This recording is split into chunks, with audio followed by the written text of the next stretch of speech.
Welcome, everyone, to Mythstorie, a podcast about myths and history. I am one of your hosts, Bryant, with my permanent guest, Cammy. Welcome back, Cammy. Thanks, Bryant. How you doing today? I'm really good. How are you? I'm good. You know, something's been bugging me, Oh no. Cammy. I've been bugged, and something's been bearing me. I'm bearing down. Really? Yeah, this is my lame attempt to open up our topic today, which is the bugbear. Get it? Cammy, what's a bugbear? What does this term exist? So I encountered it first from A Bard's Tale, which was Yes. a very old video game, like from probably the early 2000s, I would say. Wonderful game series, though. Yeah. Yeah, and it was super fun. It Yeah. was basically an overhead dungeon crawler, Mm-hmm. and you were a bard, a rogue type guy who kind Roguish of devil. he went through on his charm or whatever, and Yeah. one of the characters in it though was a bugbear, one of the first characters that you fought Was that the actually. name of like was it a proper noun, or were there bugbears, or I was there think, one yeah, they bugbear? existed, so it's not like although Bar's Tale would introduce the enemy Sure. or the next person you're meeting in a very theatrical way, so they may have called it the bugbear. I'm not really Interesting. sure. Yeah. Well, on this episode of Mystery, we will dive into the specifics of what is a bugbear. Cammy, of course, as always on Mystery, will give us a story. She's one she's written herself, and then I will lead the discussion. Fair warning, and this might be relief to some. This is going to be a short one. Not a lot here, but it's fun. That's what we want. Fun, even if it's not long. Go listen to Lamia or one of those other long ones if you want. All right, Cammy. Well, hit us with that story. Yeah, absolutely. So I didn't really have direct sources for this. I did use the wiki article and kind of my memory from the Bardsdale games as No, well. wonderful. I love Yeah, it. so hairy, big and wild, grotesque, disgusting and vile. The village all chimed together in describing their threat. He haunts the place like a spirit, depriving them of sleep and stealing precious treasures from every home. I've traveled the country, encountering many equally disturbing monsters and fae, for this is the job of a self proclaimed knight. But here, it seems too villainous to be a fairy. A bugbear. There's no other explanation. The people fell silent. I went on to explain the dangers of a bugbear, how they do more than steal your gold. They eventually take your children and raise them in the wild, turning them into bugbears themselves. I explained that mostly I find any type of goblin in a nearby cave, where they've gathered all the stolen loot of the town. But I've told them how I've searched the village and the woods nearby. Nothing. Not a cave or even a dank overhang where a monster could hide. The problem arrived when I did, though no one noticed. One family in particular was especially burdened, so I started there. The first night I stayed at the inn, and the father and son were making merry all evening and stumbling home around midnight. And that's when it all began. They rushed to find me the next morning and tell me of the horrors they had endured the night before, fitful sleep and needling from the fae. I mean, they were drunk. The father and his son spoke of a spirit who kept them awake at night, chains dragging across the floors above them. I searched the house, but nothing, not one little goblet out of place, though they were missing a considerable amount of gold. But over the next week, the entire village complained of similar occurrences. So I started investigating. I found nothing in the way of supernatural, but every day, without an answer, more precious items came up missing. So one day, at the advice of the town oracle, I went deep into the forest and found a clearing where there was, like she had described, a fairy ring. I knocked 3 times on the tree in the center, and a little door opened at the bottom. The door, instead of containing all the gold and silver and jewels I had collected from the houses by sneaking in all over the town at night, there was a note. I have your gold. Leave this place tonight, and I won't turn you in. How did she know? Had she followed me? My plan was thwarted. I must leave for the next destination. I mounted my horse and rode back to town. Before I got to the clearing, I pulled out a bloodied bear skin from my saddlebag and dragged it through the center of the village behind us, declaring the bugbear slain. The town held a celebration, and we drank and ate until I declared my departure. The townsfolk had gathered a handsome sum to reward me for my work, and I was on my way to the next village and the next swindle. I love how you make it like that's how you create bugbears. Like they get the kids and make more. That's how they keep the Right. cycle going of bugging bears.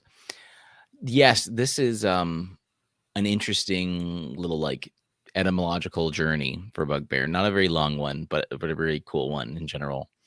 It's a legendary creature. Wikipedia mentions, or a type of hobgoblin, comparable to the boogeyman. It's me words kind of had some meanings. We just kind of talked about this. In fact, we did the Lamy episode not too long ago, and in that I didn't want to like double dip in these episodes, but lamias are like called a type of bugbear. But so that when I was talking about that in that episode from recent history, that's kind of what we're going for here, and that's what the bugbear context has. But it does have a direct history, and that's from the writer, I believe it was Thomas Nash, who wrote in 1592. Thomas Nash wrote, this is from Merriam-Webster's write-up on the word bugbear. He wrote of mere bugbears to scare boys, and this is like he's writing it. Mere is MEERE. Bugbears is like bugga bears, like there's an extra e, and then boys even BOYES. So in his little story that he was writing, or whatever it was, he mentions this in 1592. So that's our hard evidence of the word existing. And from there, we do know from Middle English the word bug. It's connected to hobgoblin or mischievous goblin. Like bug wasn't the word bug that we have today, like you're bugging me, or Right. an insect bugging you. Bug basically means insect now, but it didn't then. Bug was like something scarier or something worse back then, kind of like like how fairies are wonderful now. Fairies were deadly, murdering beings of mischief back in this time period, and this was one of those sort of things too.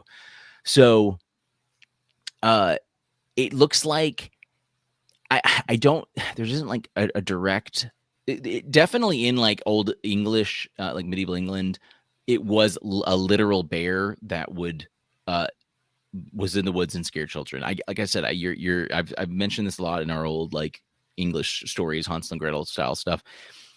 Apparently there was a huge problem with kids just bolting into a forest, like just booking it into a forest and dying. Like this was just enemy number one was the forest. And so you had to have something like a bugbear, and I guess a bear wasn't scary enough, so you had to say bug, because bug was scary back then. So you just did the scariest thing you could think of, so your kids would stop murdering themselves in the forest. So today, Merriam-Webster, it just basically means a boogeyman, but it also even means like a pet peeve, or something that's like bugging you in general too. So, but a pet peeve I thought was interesting. I've never heard it like that. I wonder if in the UK it's used in that context today. Please let us know. Like if oh, that's my bugbear, chewing on wood or whatever it is. Another like early thing. There was even an old a play by this or was it a play or a novel? Hold on. I think Are it you was talking about the bugbears? The Bugbears, which That was was a play, yeah. okay. It was Based on an Italian play. adapted, yeah, from Antonio Francesco Grazzini's La Spiritata, the Possessed Woman, and they these English writers took it, changed it, put it into the Bugbears, and I'm guessing that helped really kind of change it. The Italian play was from 1561. The Bugbears, I don't know when that came from. When was that one? It's mentioned in this the I source think it that was Wikipedia uses. pre-Shakespeare, but that Yeah, kind of time period, it looks Elizabeth like it. was the queen. Yeah, it was mentioned in Catherine Briggs' work from 1976, A Dictionary of Fairies. She mentioned it, so I guess like, yeah, it does have some age to it. Um, it's really interesting. I think the big thing now, and if you're finding this episode, is you probably were looking at some D&D or Pathfinder stuff, because there are detailed pages for both of those. Bugbears are these big hairy ogre orc looking things, and they'll murder you. You got to have good gear to take this guy on because he's gonna take you out. But it's cool to see, and that's kind of where the Bard's Tale absolutely is going for. It's a literal, and even on dndbeyond.com website, their like page for it. It says it's a medium humanoid, a goblinoid, and it's chaotic evil. So no good. Just run away or take it on. I don't know. Do what you want. But yeah, it's just really cool to see. I'm looking like into the word like bug, and because in Middle English, bug was spelled Bugge, so like bugga. I wonder if it would be pronounced like that. And like even English, they also like bugger off and stuff like that. So like, and bug has this bad meaning, and so there's this wonderful little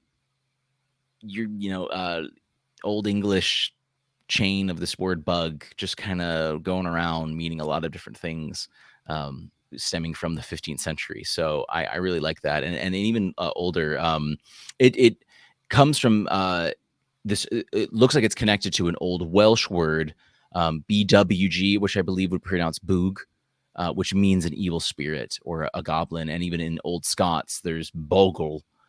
I'm probably not pronouncing that right, but which literally kind of means goblin, and is a cognate to English of boogeyman or bugaboo, which looks like bugaboo's kind of connected to that too. So basically, British Islands, the word bug, bad. That's the episode in a nutshell for you, for the most part. So really, really fun to see. It was kind of ironic because Cammy and I queued up. We try and queue up some episodes so we can kind of get our research and story writing done. And we just kind of happen to do Lamia and Bugbear at the same time in a like work on them and think about them at the same time. And Lamia has like the exact sort of same thing. It took on this meaning of a boogeyman, of a bugbear, and that's what Bugbear did. And I will note, I didn't mention this in the Lamia episode. I believe even modern Greece, like today, will use the word Lamia as like a someone might some mean parent might say like the boogeyman will get you if you don't go to bed.